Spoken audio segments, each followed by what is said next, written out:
Hi, my name is Riley Allen. This is my review of Season 1, Episode 11 of Star Wars The Clone Wars titled Dooku Captured. We start off with Anakin in a cell on Dooku's ship and Obi-Wan rescuing him. Finally, we get the return of Obi-Wan and Anakin. Together! Only problem is Ahsoka's not there, Rex is not there, Cody's not there, so the real big dream team's not there, but like the main two are, so yeah. Anyway, I say captured, but like he let himself be captured. What followed after his rescue was, in my opinion, some of the best banter of the episode. With Anakin asking Obi-Wan how is he ever gonna be a master if he's always the one getting captured, if he's always getting captured. I'm just like, dude, aren't you only like 21? Obi-Wan wasn't even knighted until he was like 25. Brother, just settle down. It's a bit of Anakin's, arrogance, I guess. He made knighthood at like 19. Matter of fact, and he only did it in 10 years of training.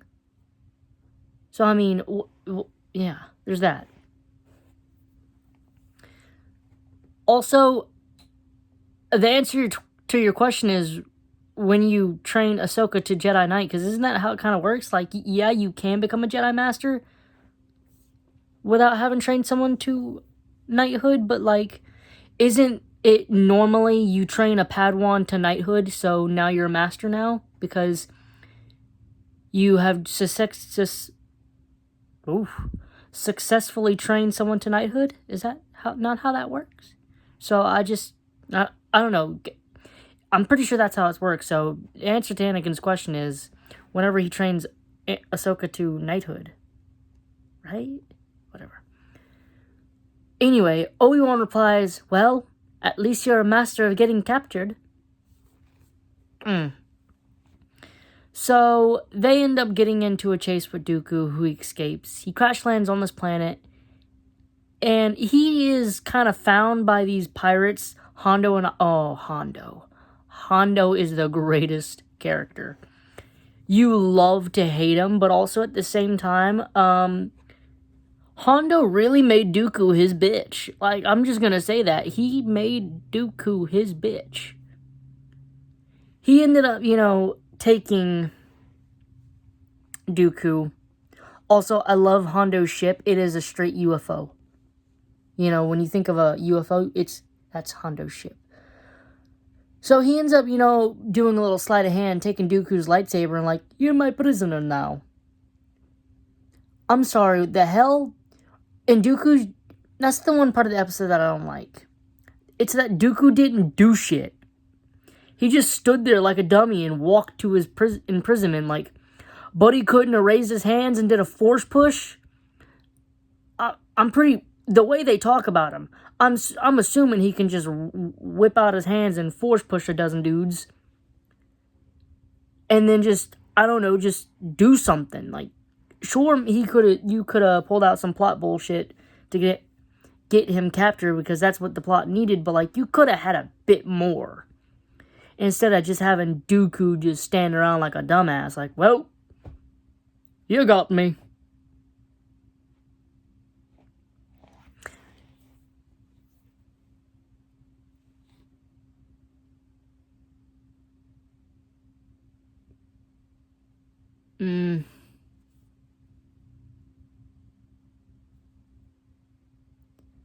So, meanwhile with Obi-Wan and Anakin, they're trapped in a cave. And again, this is the witty banter that I loved from them. They're getting chased by a Gundark, and Anakin's like, aren't they only supposed to be on so-and-so system? And Obi-Wan replies, well, I suppose that means this is the so-and-so system. And then Obi-Wan's just taking his dear sweet time to, help Anakin out. And then Anakin with the funniest reply, it's a pity that she's gone down. I was just starting to like her. Then they're running, and the Gundark is on them, and he says, oh, it's so far away. But once they get rescued and, they get out of the cave-in, after Ahsoka rescues them from noxious gas, they proceed to play it off like, oh yeah, we had that covered, Ahsoka. Don't get your big head. Don't get your head big. We had that covered. This was just like all a test for you. And then she replies, oh yeah, what are you gonna do about that Gundark? And Obi-Wan says, the Gundark that you assured me was too far away to be a problem. So they end up caving it back in and sealing the Gundark in. Meanwhile, Hondo's talking with the Chancellor.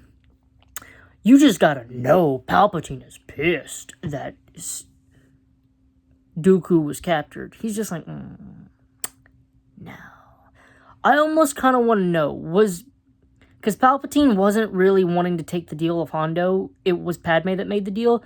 Was Palpatine planning to just be like, going in there all Sidious and killing the pirates and then just saying Dooku escaped? Was he inwardly excited because he was gonna get to play with his toys, his lightsabers? He was gonna get to whip out the bad boys. He was gonna, to get his hands dirty. And then Padme came in and like, no, we're gonna take that deal. Damn it! I was excited. I was about to have some fun. Do you understand how boring it is sitting in this office all day?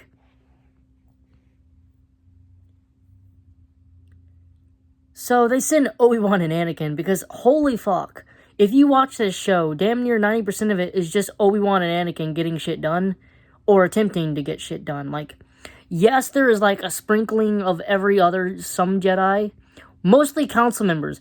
I want an episode about random Jedi Knight Bob who's just holding down the fort on a random planet in bumfuck nowhere. Just holding down the fort with 12 of his boys. Yep, this is real important.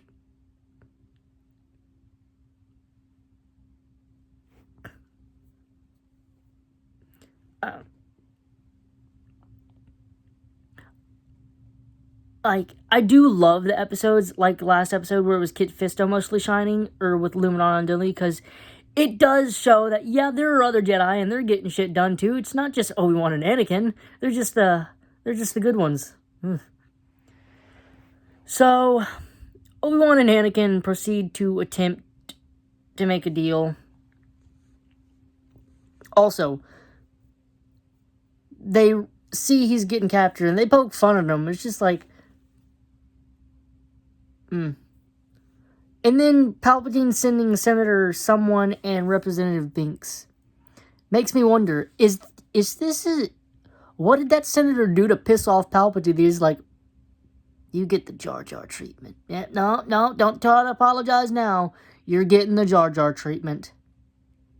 Is that his job? Is he used as a punishment? Like, if you piss off the delegates of Naboo, do they just sick Jar Jar on your ass?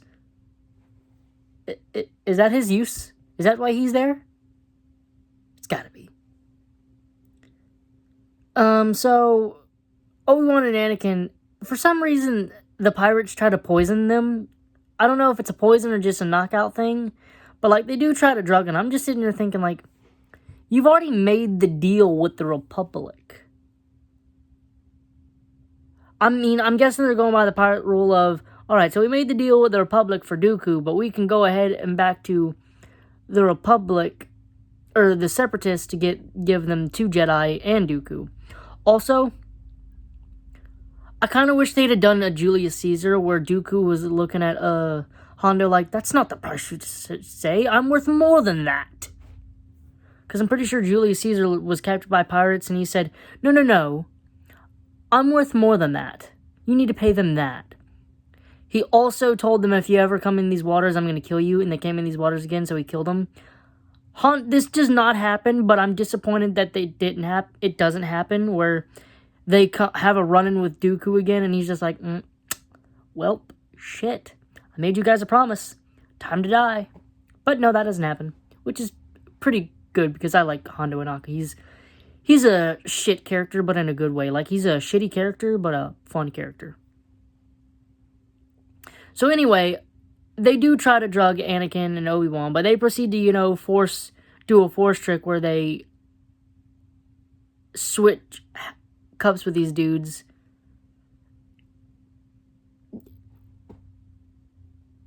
So they're poisoned, and nobody just gives a shit. Like, they're just looking at those guys passed out like, damn.